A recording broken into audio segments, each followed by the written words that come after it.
সকলে বলে আমিন। সম্মানিত হাজির, মাহে রমাদান মাসে আমাদের অনেক আমলের পরিবর্তন আসছে কি আসছে না? মাশাআল্লাহ। আমাদের দান সৎকারের মধ্যে পরিবর্তন আসছে কি আসে নাই? আমাদের কিয়ামুল লাইলের মধ্যে পরিবর্তন আসছে কি আসে নাই? আল্লাহর হুকুম মানার বিষয়ে, নবীজির তরিকা মোতাবেক চলার বিষয়ে আমাদের মধ্যে অনেকগুলা পরিবর্তন আসছে না? এখন রমজান মাস শেষ, আমরা কি এগুলা ছেড়ে দিব?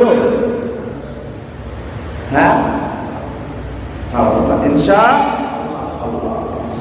আমরা এগুলা ছাড়বো না, আমরা এগুলা ধরে রাখবো। কি রাখবো? ধরে রাখবো।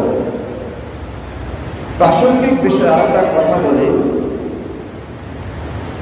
আমাদের দেশে বিভিন্ন বাহিনী আছে না, এদেরকে ট্রেনিং দেওয়া হয় না?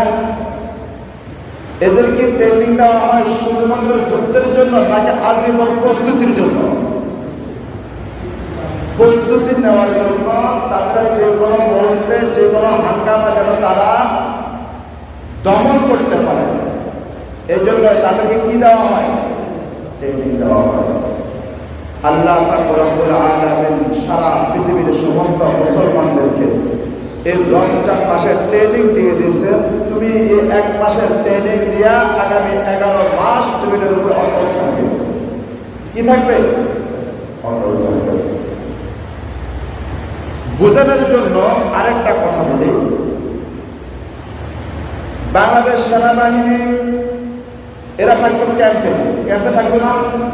ক্যাম্পে থাকতো, কিন্তু গত 7 মাস তারা সড়ক নিরাপত্তার জন্য, তারা দর্শন মামলা রোধের জন্য, তারা হত্যা রোধের জন্য, তারা বিভিন্ন মিছিল মিটিং রোধের জন্য, তারা বিভিন্ন রকমের যেন কোনো রকমের অপসংস্কৃতি কিছু তৈরি না হয়, খুন খারাপি মামলা মোকদ্দমা এগুলো খারাপ কিছু যেন তৈরি না হয়, এটা মোকাবিলার জন্য বাংলাদেশ সেনাবাহিনী কাজ করতেছে না? এই যে 7 মাস তারা কাজ করতেছে, এরা কি তাদের ট্রেনিং এর একটা অংশ না?